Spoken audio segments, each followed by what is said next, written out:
बातमी विश्वातनं अशी एक बातमी समोर येते की विद्यार्थ्यांनी एक टेलिव्हिजनवरती आपण सगळेच असे मालिका वगैरे पाहत असतो, तर अशाच प्रकारची एक मालिका विद्यार्थ्यांनी पाहिल्यामुळे ना त्या विद्यार्थ्यांना चक्क गोळ्या घालण्यात आल्या। अतिशय क्रूर अशी ही घटना आहे आणि जी काही घटना आहे ती ही उत्तर कोरियात घडलेली आहे। तर एकंदरीत ही जी काही घटना आहे त्याबद्दलची जी काही थोडक्यात माहिती तुमच्यापर्यंत घेऊन आलोय, तर चला व्हिडिओला सुरुवात करूया। व्हिडिओ मात्र शेवटपर्यंत बघा। उत्तर कोरियामधील सेऊल।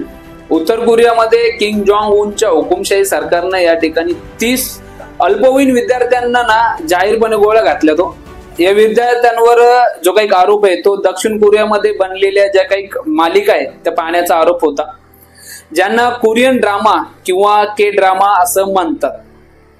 कोरियन वृत्तपत्र जोंगऑंग डेली यांच्या मते ही घटना गेल्या आठवड्यात घडली। त्याचा जो काही तपशील आहे या ठिकाणी समोर आलाय, जी काही माहिती समोर आली। दक्षिण कोरियाच्या स्थानिक टीव्ही चॅनल चोसूनच्या वृत्तानुसार या ठिकाणी विद्यार्थ्यांनी पेनड्राईव्ह मध्ये साठवून ठेवलेली अनेक दक्षिण कोरियाई जे काही मालिका या ठिकाणी पाहिल्या होत्या। आणि एकंदरीतच बोलायचं झालं तर जे काही पेनड्राईव्ह आहे ते गेल्या महिन्यामध्ये सेऊल मधून फुग्यांद्वारे उत्तर कोरियाला या ठिकाणी पाठवण्यात आलं होतं। आणि उत्तर कोरियामध्ये एक म्हणजे असं की जी काही माहिती समोर येते की उत्तर कोरियामध्ये जपानी, कोरियन आणि त्याचबरोबर अमेरिकन जे काही नाटकं आहेत त्या नाटकांवरती या ठिकाणी बंदी आहे। फक्त या ठिकाणी रशियन सिनेमा किंवा सरकार योग्य मानते तोच सिनेमा तिथे दाखवला जातो। बघा आता तर एकंदरीत जी काही माहिती आहे ती डिसेंबर 2020 मध्ये अंमलात आलेल्या उत्तर कोरियाच्या प्रतिक्रियावादी विचारसरणी किंवा संस्कृती नकार कायद्याअंतर्गत या ठिकाणी दक्षिण कोरियातील मीडिया प्रसारित करणाऱ्यांना या ठिकाणी मृत्यूदंड आणि ते पाहणाऱ्यांना या ठिकाणी 15 वर्षापर्यंत जो काही तुरुंगवास आहे तो या ठिकाणी तुरुंगवासाची जी काही तरतूद या ठिकाणी पाहायला मिळते। या कायद्याअंतर्गत पुस्तके, गाणी, छायाचित्रे यांचा समावेश करण्यात आलाय।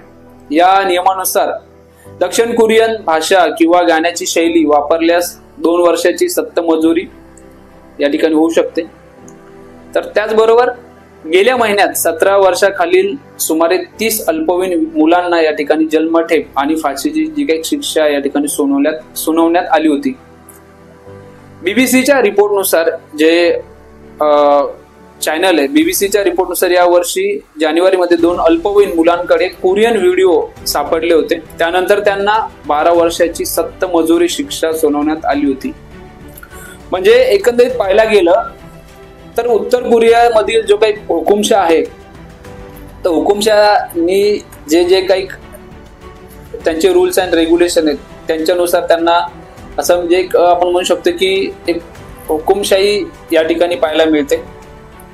जेव्हा ही उत्तर कोरियाची सगळी माहिती वाचल्यानंतर किंवा जी काही सगळी माहिती पाहिल्यानंतर असं वाटलं की उत्तर कोरियामध्ये जो काही हुकुमशाह आहे तो नेहमी काही ना काही विषयामध्ये म्हणजे काही ना काही त्याचे विषय असतात किंवा वेगवेगळ्या चर्चेचा तो एक विषय असतो आणि बऱ्याच वेळा त्याचे काही किस्से सुद्धा आपल्याला सोशल मीडियावरती पाहायला मिळतात।